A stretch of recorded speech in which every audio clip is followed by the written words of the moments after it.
नमस्ते किसान भाइयों, मैं हूं आपका दोस्त महेश पटेल और आप देख रहे हैं आपका अपना YouTube channel all knowledge with Mahesh Patel. तो चलिए दोस्तों, आज की वीडियो शुरू करते हैं।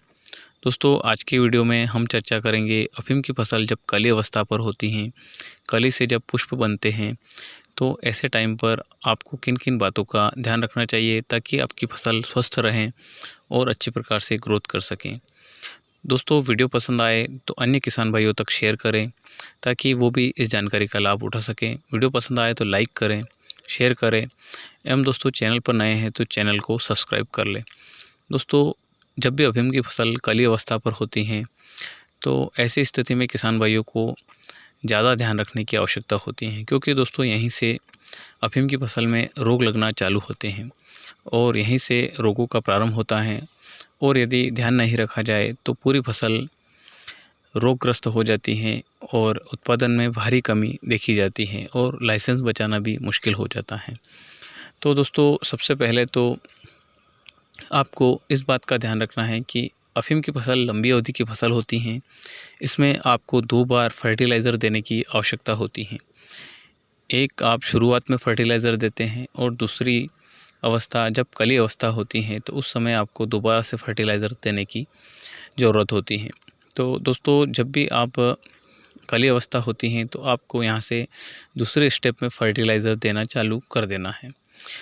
अब आपको इसमें फर्टिलाइज़र बहुत अधिक मात्रा में भी नहीं देना है और बहुत कम मात्रा में भी नहीं देना है। जो सीमित मात्रा होती है उसमें आपको फर्टिलाइज़र देना है। अब दोस्तों, आप फर्टिलाइज़र में आप सभी प्रकार के माइक्रोन्यूट्रिशन को आप दोबारा से देना चालू करें।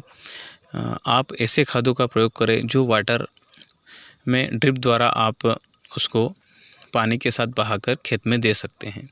तो ऐसे खादों का आपको चयन करना है, ऐसे फर्टिलाइज़र का आपको चयन करना है जो वाटर सोल्यूबल हो, क्योंकि दोस्तों आपको ऊपर से छिड़काव नहीं करना है, क्योंकि दोस्तों अब फसल बड़ी हो जाती है और यदि आप ऊपर से छिड़काव करते हैं तो पत्तों पर वो खाद जाती हैं और उससे कहीं ना कहीं नुकसान ही होता है। तो आपको जो भी खाद इस अवस्था में देना है तो वो आपको पानी के साथ बहाकर घोल करके देना है। अब दोस्तों, आप फर्टिलाइज़र में किन किन मात्रा को दे सकते हैं तो आप कैल्शियम, फास्फोरस और जो भी पोटाश, जिंक, बोरान, जो भी माइक्रोन्यूट्रिशन से संबंधित खाद होते हैं वो आपको इसमें प्रयोग करना है और सभी खादों को आप एक निश्चित मात्रा में आपको देना है। अब बात करते हैं दोस्तों फंगीसाइड में। आपको फंगीसाइड में किन किन बातों का ध्यान रखना है। दोस्तों, सबसे पहले तो आपको इस बात का ध्यान रखना है कि जब पाउडरी मिल्ड्यू का आप स्प्रे करते हैं तो उसके साथ में आपको डाउनी मिल्ड्यू का क्रॉस करके स्प्रे नहीं करना है।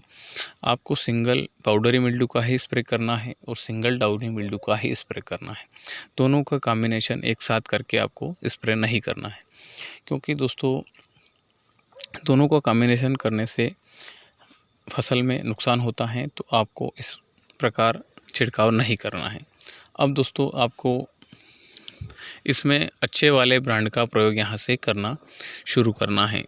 जैसे दोस्तों, यहाँ से रस्ट संबंधी जितने भी रोग आते हैं, कांकरिया रोग आता है और जो भी फफूंदी जनित रोग होते हैं यहीं से ज़्यादा फसल में देखे जाते हैं। तो आपको आप BSF कंपनी का एक्रोबेट पॉलीराम ले सकते हैं, जिससे आपका सभी रस्ट संबंधी जितने भी रोग आते हैं फफूंदीनाशक में वो सब उससे कवर हो जाते हैं। तो आपको लगभग हर 10 से 15 दिन में आपको उसका 2 बार स्प्रे करना है।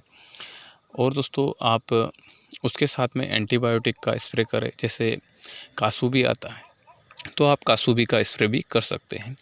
अब दोस्तों, आपको पाउडरी मिल्ड्यू का यहाँ से स्प्रे करना प्रारंभ करना होता है, क्योंकि दोस्तों जब फरवरी माह शुरू होता है तो यहाँ पर 28 डिग्री से ऊपर तापमान छू लेते हैं। तो ऐसी स्थिति में पाउडरी मिल्ड्यू का अटैक ज़्यादा फसल में देखा जाता है। तो आपको पाउडरी मिल्ड्यू में टाटा कंठाफ का स्प्रे करना है, जो टाटा रैलिस का हेक्साकोनाजोल उसमें होता है। जो हेक्साकोनाजोल काफ़ी अच्छा पाउडरी मिल्ड्यू पर उसका रिजल्ट देखा गया है। तो आप पाउडरी मिल्ड्यू के लिए हेक्साकोनाजोल का प्रयोग कर सकते हैं।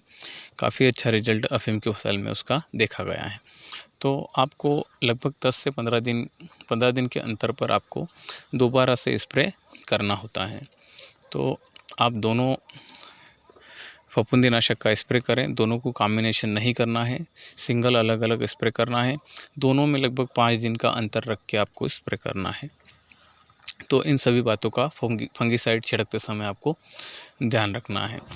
और दोस्तों, आपको ऐसे टॉनिक का प्रयोग करना है जो फसल में फूलों की संख्या बढ़ाएं और फसल में फुटाव ज़्यादा लें। आपको हाइट बढ़ाने वाले टॉनिकों का प्रयोग नहीं करना है, नहीं तो आपकी फसल काफ़ी ज़्यादा हाइट लेगी और आड़ी भी पड़ सकती हैं, जिससे काफ़ी नुकसान हो जाता है।